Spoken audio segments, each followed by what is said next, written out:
Okay, so President Biden is hoping this federal gas tax holiday will ease the pain Americans are feeling at the pump. And record high gas prices are certainly not the president's only problem. A brand new poll from Quinnipiac University tonight finds 59% of adults surveyed said rising prices are reaching a crisis level. Another 38% call them a problem. Let's bring in former New York State Senator, Democratic strategist David Carlucci, and former Trump Special Assistant, America First Policy Institute Chief Communications Officer Mark Lauder. Gentlemen, good to see you tonight. Good to see you. Thanks to have us. Okay, listen, I went to law school because I was told there would be no math. But if you put those two categories together, people who see rising prices as a crisis or as a problem, that's 97%, Mark. What does the White House do with that? Well, it's a problem of their own making. I mean, they declared a war on American energy, and Americans are paying for it dearly. And so time and time again, what they've seen from supply chain crises to rising inflation, which had nothing to do, it was already happening, as Jerome Powell said, before the war in Ukraine. These are their own problems, and the American people are tired of it. They want relief. And now all we've got from the Biden administration is a gimmick that would be better suited for a governor who can't control America's energy markets, not the president of the United States. So we know that President Obama, we played the soundbite on the show last night, did call it a gimmick back in 2008. But this president says it's at least part of the plan to try to help people at the pump. This is what the Wall Street Journal editorial board says tonight about this 3-month pause. They say it's only long enough to reduce the irritation of voters every time they fill up the tank during the summer driving season. Has there ever been a more transparently cynical vote buying policy exercise? Yes, we forgot student loan cancellation. David?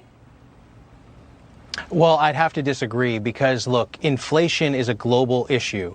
It's not just affecting the United States. You could look at South Africa, to New Zealand, to the United Kingdom, to Brazil, right across the border in Canada and Mexico. Inflation is happening around the world. There are few tools at the president and Congress's disposal to fight inflation and the cost of gas, which is fixed by a global market. So the president is using a tool at his disposal. And I push back that it's a gimmick. Because, yes, we look at former President Obama's comments about it being a gimmick, and sometimes it can be. But look, this is just for the summer months. If it was a true gimmick, it would last past the midterm elections.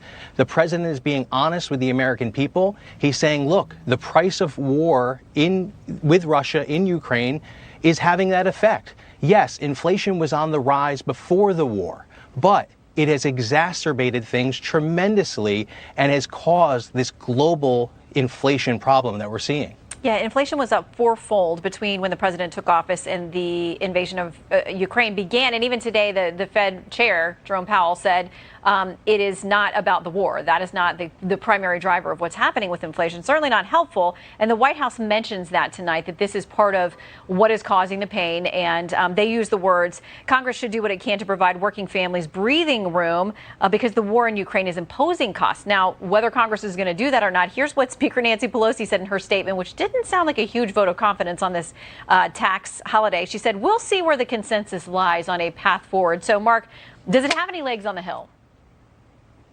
No, it doesn't, and because even Democrats realize, I mean, let's do the math. I know we said we weren't going to do math, but it's going to save you about 30 cents a day for the average American. That's enough to buy 4 McDonald's French fries. 4. That's a gimmick. That's not providing any real relief to the American people. And the war that is to blame is the Biden administration's war on American energy. We need to increase supply to lower costs, and this doesn't do anything to address that. Let's talk about the other bill that is proceeding on the Hill, and this is this bipartisan deal worked out in the Senate on gun control measures or reform measures. This is what the Federalist says on it today. They say the bill's numerous vague, open-ended provisions will almost surely be abused by prosecutors, cops, aggrieved family members, exes, and political opponents. And in the meantime, the likelihood that any of its provisions will help mitigate mass shootings is very small. I mean, David, is this a case of we are all very heartbroken and emotional over Buffalo, over Uvalde, but Democrats say this doesn't really have any of the teeth they wanted in it, and Republicans are taking heat for people who say it is chipping away at the Second Amendment. I mean, Steve Scalise, congressman who was gunned down by a psycho and lived to tell about it, he's urging his members to vote no on this. Look, most Americans are in the middle. They don't want to repeal the Second Amendment, but they don't want unadulterated access to assault weapons. And by the Republicans in Congress now pushing a no vote on this alleged bipartisan deal, it's showing that Republicans are refusing to do anything to protect Americans from gun violence. And that's a real shame. Look, it's not far enough for many Democrats, but it's a step in the right direction. But for Republicans to just say no, say it's dead on arrival, that they're not going to do anything, that's a step backwards, and it's very unfortunate. And I'm hopeful that the American people will take it out in the ballot box. All right, very quickly, Mark, the Wall Street Journal editorial board also calling it a step in the right direction or a step forward tonight.